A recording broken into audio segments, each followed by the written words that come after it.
of Gideon. Talk about the men of sorrow. Don't like the good old days you went. That little Jericho, that moment, she bit the bad little Jericho, Jericho, Lord, Jericho, she bit the bad little Jericho, and the whole thing come. I've changed, and I don't have any skeleton in my closet. You were saying from that the you're point 100% that I changed. saint now? I'm not saying that I'm a saint, but I don't do those things. In the early 1990s, Reverend Jesse Lee Peterson began his ministry as a student of Roy Masters, a British-born talk radio personality and hypnotist. Peterson and Masters promoted a similar system of meditation and theology, a system that includes rejecting the Holy Trinity and our blessed Lord's divinity. You blame things that you do, nobody else. No. But thanks to the feckless and spiritually absent bishops, Jesse's theological errors didn't keep him from gaining tens of thousands of Catholic and patriotic followers. Jesse's draw for conservatives was his commentary against the Marxist group Black Lives Matter. Black Lives Matter, radical so-called social justice warriors, they were chanting, what do we want? Dead cops. When do we want it? Now. Pigs in the blanket, fry them like bacon. And people went out and started killing cops and everything. Back up! Back up! Exploiting many angry American men's desires for a stable family life, Jesse would directly call out feminists for their role in destroying the family as well. Sexism is a made-up lie, and it's been made up by women who hate men, who hate the family, who hate the unborn child. The 73-year-old even visited the Church Militant studio in March, when senior executive producer Michael Voris answered his questions about Catholicism. Did Jesus just rise from the dead in spirit, But or did his body come out also? He was, maybe his body count, I don't know. But I know. Well, that's a big deal. He rose in the spirit. That's what. No, he rose let me in tell the you body. Why I want to make that. But he rose in the body. You can't say he didn't walk out of the tomb on Sunday. And from what we knew at the time, Jesse was an ardent opponent of homosexuality in and outside the church, and presented himself as such. The spirit of homosexuality is of their father, the devil. It's not them, the person. It's the spirit that made a home in them. And it came from them overreacting to some sort of a situation in life, whether it's from someone messing with them when they were kids, or overreacting to an angry mother, because you become like what you hate. But shortly after the March interview, friends of his came to us with a different story. These stories first came to light when Jesse's former co-host and alleged decade-long gay lover exposed him. 61-year-old Patrick Rooney has known Jesse for nearly 30 years, dating back to roughly 1992. Everybody know Patrick Rooney, one of the smartest white men on this side of heaven. The two were so close that Jesse was the minister at his wedding and the pastor at his baptism, long before Rooney claimed any homosexual activities began. Right around that time, I also had started a TV show. I was doing a public access TV show in LA, and with a friend of mine who had gotten off heroin and wanted to, he asked me to be involved in the show to help other people get off drugs and things like that. So we started a show, and one of our first guests was Jesse and another gentleman from Bond. So we did a couple shows with them. And from that time forward, right after the show happened, Jesse and I talked in the green room, backstage. And right off the bat, he started asking me stuff. Jesse's very forward with his questioning and things like that. So he actually asked me right after that show, are you gay? Rooney's characterization shows that Jesse allegedly used similar grooming tactics as other homopredators, like Saginaw priest Father Robert DeLand, who asked similar questions when preying on a young man in 2017. To discover that you have some gay tendencies is a fine thing, because then you don't have to be so confused. Right. Do you feel less confused? Do you? Yeah. After Jesse discovered Rooney's same-sex attraction, his relationship with Jesse was taken to the next level.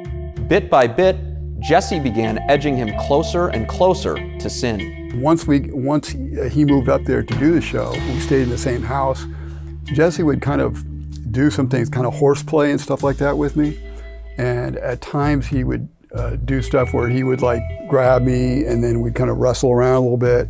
And then I'd feel his, private parts against me.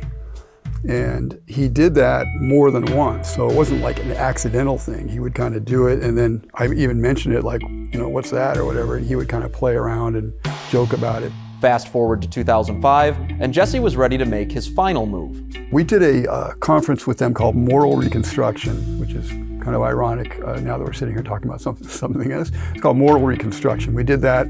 That first conference was, I believe, in 2005. And we did a follow-up conference in 2006 with them as well. And I went with Jesse to Washington, D.C. For this conference. I was a fundraiser at the time. And so we did fundraising, and I was part of the conference. While we were at the conference, we stayed in Virginia, near D.C. So we were sitting on the bed together, and all of a sudden he turned to me and just looked at me, and he said, "What do you want to do? What do you want to do?" And he said it in a tone that was really insistent. And I'd never seen this tone from him before. It was like kind of scary. It kind of scared me. Like what? What do you want to do? I knew what he meant, and then I told him, okay. And at first I'm scared, and I'm like, okay, well, I'm playing along here. It kind of threw me off my game, I guess, in a way. I think later I realized that's kind of something that people do sometimes. It's like the devil works in a certain way by intimidating you, and it throws you off your normal game. And so he said, "What do you want to do?" And he was like, "Okay, I'm scared." And then I told him what I want to do. I mentioned sex acts, that he knew about, that I had already talked to him about, that I was interested in. And next thing you know, he's ripping his clothes off and coming at me, basically. And I did the same, took my clothes off. And next thing you know, we're fully at it, having, not getting detail here, but basically full-on sexual acts. Rooney's recollections show that Jesse mirrored DeLand's sexual advances almost identically. I love you. Love you too. I know. What are we going to do? I don't know. No, what are we going to do, really? Rooney's description shows that after their sexual encounter, Jesse began intertwining his private homosexualism with blasphemy. After we had just done the first sexual act, and then ever since then, he told me that once we did this, I was born again. This sounds crazy, but this is the absolute truth. He said that I was born again. He would remind me of that through the years.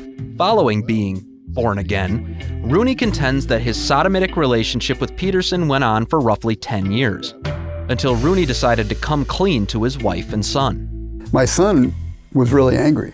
My son was mostly angry at me, because he had Jesse on such a pedestal. My son had Jesse on such a pedestal, he literally thought Jesse could walk on water. We got on a phone call, we talked to Jesse, and as soon as we brought it up with my son on the phone call, Jesse denied it. And I said, "Jesse, you're a liar. You're lying. You know you're lying." And he finally came out and admitted to my son that he did that. Rooney later moved to Florida to get away from Jesse. But according to Rooney, Jesse couldn't handle the relationship ending, offering him several bribes to get him back to LA. It's typical for homo predators to try and cover their tracks using a cornucopia of strategies to shut people up. In the case of Father DeLand, it was now deceased Saginaw Bishop Joseph Sistone, who remained silent on DeLand's abuse for years. While serving as an auxiliary bishop in Philadelphia in 1994, Sistone allegedly watched as documents containing names of up to 64 suspected sex abusers were shredded, earning him the nickname Bishop Shredder among the U.S. bishops. According to Rooney, for Jesse, and those loyal to him, the strategy was to bully and silence all victims and witnesses speaking up. Jesse did throw me under the bus, basically, and other people that did anything like that, and still does. If anybody comes up with it, they'll keep anybody off the air. You're talking about other victims? Well, other victims. And he'll make sure that if anybody talks about these things, calls up his show or does anything like that, they were not going to get through on his show. Patrick explained how easy it was for Jesse to discredit victims, given Bond's history of seeking out troubled young men. A lot of the people that Jesse brings around him are troubled young men, right? Have drug problems, right? Some of them been in jail. So it's pretty easy to discredit a guy who's been on drugs, maybe in jail or something like that. It's pretty rotten thing to do. Beginning last November, Rooney began writing a collection of blog posts hinting at Jesse's predation, leading him to a shocking discovery. After I published these articles, I found out from a young man, a very credible young man, that Jesse was fooling around with this young man. That young man was 30-year-old Samuel Arambula, a more recent member of Bond and Jesse's latest known purported victim. I started going to Bond around May 2020. 2020. This was during the coronavirus lockdowns, everything. As soon as they opened back, they were doing live broadcasted, no in-person church for like 2 months or 2 weeks or something like that. But as soon as it opened up, I went. That was May 2020. Jesse, what he likes to do in the church is he goes around first-timers. He goes around first-timers and says, introduce yourself, what's your name? You know, how'd you find us? Where are you here? The first thing I said, my name is Samuel, and I'm here because, you know, you helped me a lot. I went and forgave my mom, I went and forgave my dad. I had a lot of anger, and I just dropped that, and I feel way better now. I'm really, you know, growing, and I want to thank you for it. Among him are 3 other alleged witnesses and victims who also chose to tell their stories.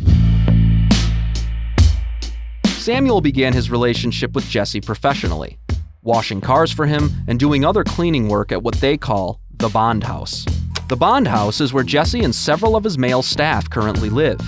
And when Samuel began opening up to Jesse about his past, things got personal. I was molested as a boy, so I was like, Jesse, what do I do? Like, this is weighing heavy on me. What should I do? He said, forgive him, it's in the past. Our relationship progressed slowly, closer and closer. I didn't suspect anything weird of it. There were certain times where he began hugging me where I was like, whoa, I've never been hugged by a man. Like, what was this? But I was like, this is, I get, he would just tell me like, you know, I just love you. So I'm like, okay, I get you, you know, I love you too. But, much like with Patrick Rooney, Samuel states things went from casually close to mortally sinful. So a Friday afternoon, evening, I go to Jesse's house and I am sitting in his couch, relaxing, you know, I'm kind of avoiding the LA traffic at the peak hour. So it's a good deal, and I get to stay somewhere with someone that I respect, a friend. So then by this point, we're already real comfortable with like hugging and all that stuff, you know, just hugging for long periods of time. I thought nothing weird of it. I guess my guard had already been let down completely. So I'm sitting on this couch, he kneels down in front of me, and then he wraps himself around, his arms around my waist. And I'm like, okay, this is kind of weird, but I'm like, Jesse, why are you doing that? He's like, I just love you so much. And I'm like, okay, I guess. I was just like this. So then he starts rubbing my thighs, and I'm like, okay, what is he doing? Like, it's kind of crazy. And then he starts rubbing my genital area, and I'm like, what's happening right now? And then he pulls down my pants, and then I'm like, I'm shocked. I'm not saying anything. I'm like, my face is like, whoa, what the hell is happening right now? From there, Jesse instructed Samuel to go into his so-called meditation called the silent prayer. And he's like, doubt all thoughts are lies. Everything Satan is telling you is a lie. And I'm like, okay. But inside it's telling me, hey, this is not good. What are you doing? What are you allowing him to do? Samuel describes Jesse abusing the supposed meditative state, trying to convince Samuel to ignore the traumatic sexual experience occurring. It went on for a few minutes. He would get up, walk away. I could hear him, I couldn't see him. Get up, he would get up, walk away. I could hear him get up, walk away, touch it, get up, walk away, touch it. And I was like, what the hell's going on? So then I opened my eyes, and then I'm like, what just happened? Another alleged victim was Trayvon Chapman, who in 2015 told his friend, now 43-year-old Armand Martikian, that Jesse molested him. The first thing came out of his mouth, that Jesse's homosexual. And I say, you know, you can't be saying this, you know, like he's all against it. He's a, you know, straight conservative man who, you know, this is like, what you're saying is bizarre, you know, doesn't make sense. But at the same time, it kind of struck me as a truth. What this guy was saying, he was explaining the incidents, like certain acts that they would do. they had some nicknames. Jesse had nicknames for it, say, instead of telling what the act is, he named it oral massage, according to Trayvon. Armand tried to tell Jesse what Trayvon said, and he just dismissed it. I went to Jesse. I said, Jesse, I bumped into Trayvon, and he was talking bad things about you. The moment I said that, his first response was, oh, he's on drugs. When he said he's on drugs, shivers went down my spine, like, uh-oh, aren't you gonna ask what he said about me? Trayvon has since disappeared. None of the men have any idea of his current whereabouts, though they assume he's still somewhere in LA.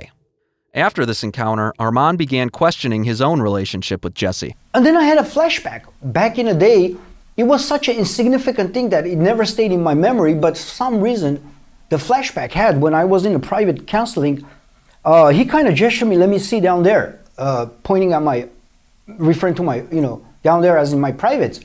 Not knowing what it was about, I'm at very late teens at that moment, kind of got tricked into it, pulled my pants forward where he kind of looked at it, but at the same time, I'm thinking maybe he's trying to see if I'm shy, he's trying to help me overcome shyness, because I was a little shy, I didn't know what to make of it. I remember saying, if somebody sees us from outside, they're gonna think we're gay, I said. Later, I looked back, thought that the fact that I said, if somebody sees us, they're gonna think we're gay, he kind of probably thought that, okay, he's too aware, I'm not gonna advance any longer. Former Bond House manager, 50-year-old Robert Santner, alleges he witnessed similarly strange behavior in 2021 between Jesse and current Bond producer James Hake.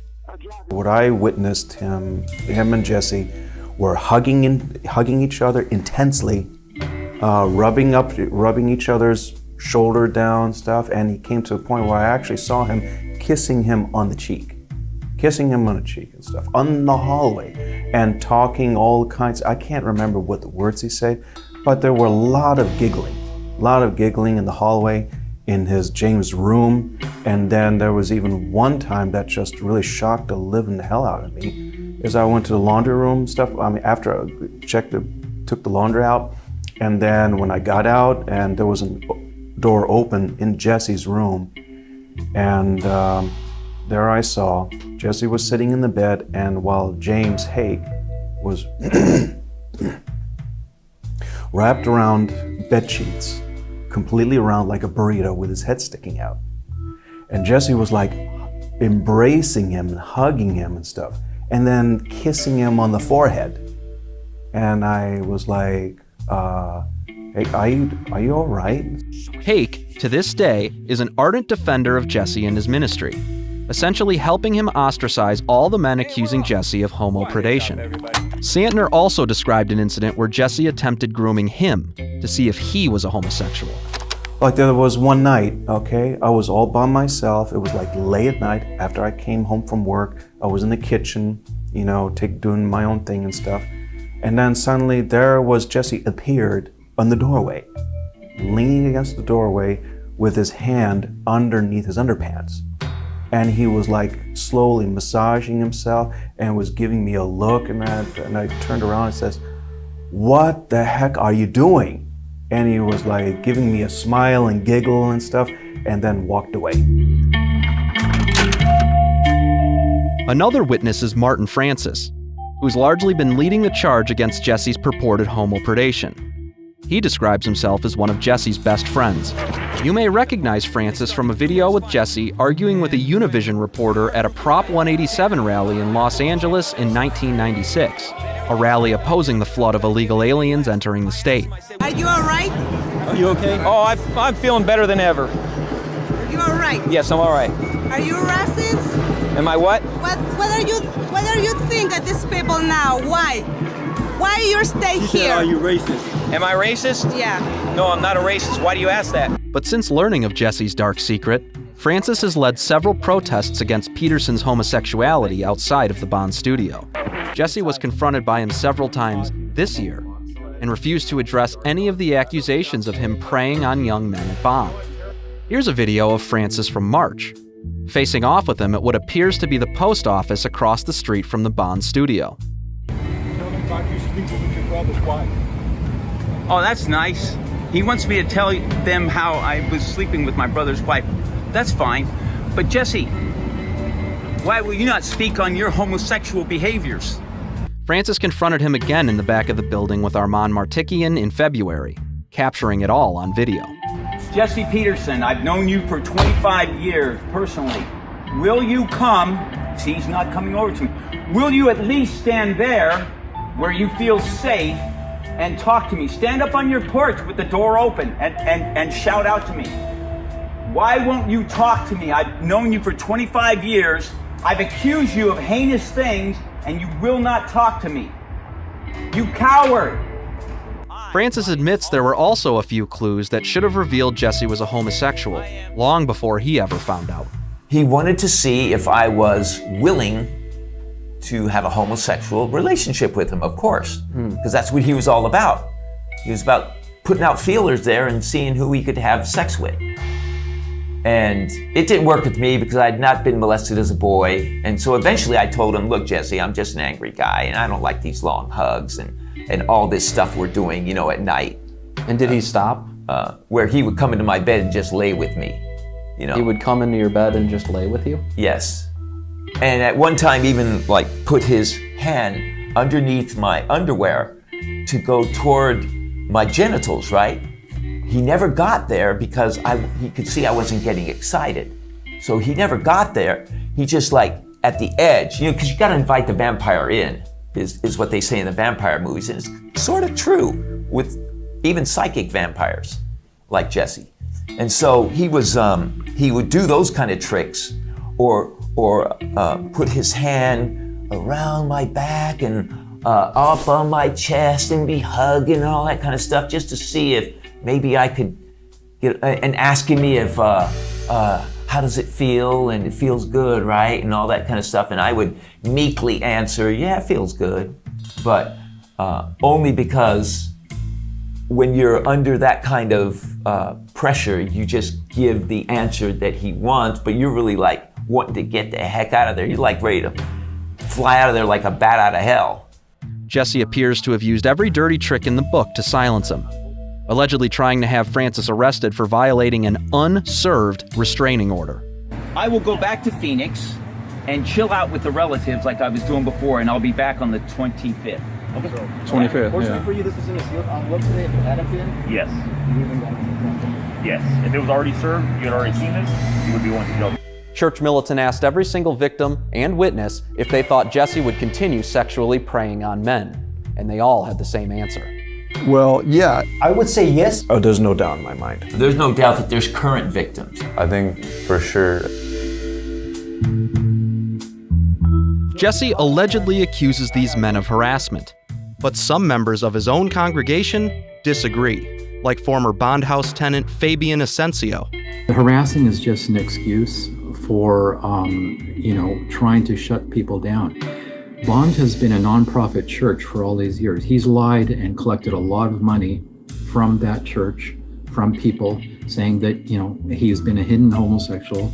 There's plenty of evidence for it. There's no reason for us to make up anything. So for someone to be out there in the alley and talking and trying to wake up the employees and say, hey, what are you doing? Why are you still working for this liar? That's totally within our First Amendment rights. Jim Valerio, longtime donor and friend of Jesse's, also pushed back at his defenders. And for those of you people who are still supporting this so-called fraudulent, hypocritical, serial predator homosexual, you are going to pay a price for that. That is a stain on your soul when you meet your creator. Period. Cut. This isn't even the first incident. Jesse was embroiled in a homosexual scandal in October 2020, after his Twitter account liked a gay pornography image. After the tweet was left up for hours, Jesse's account was immediately locked down and set to private. One caller on his daily JLP show broadcast tried asking him about it, and Peterson hung up on him. Did you lock your Twitter account because you got caught liking a gay OnlyFans post? Amazing. Do you think I handle my own Twitter stuff? Oh, somebody else did it? How come you locked the account? None of your business. What the? Are you a homosexual or something? No, but it doesn't really Why matter. are you such a beta male? What, you know all that stuff that's going on is not real, but you're being a girl right now. What making you be a girl right now?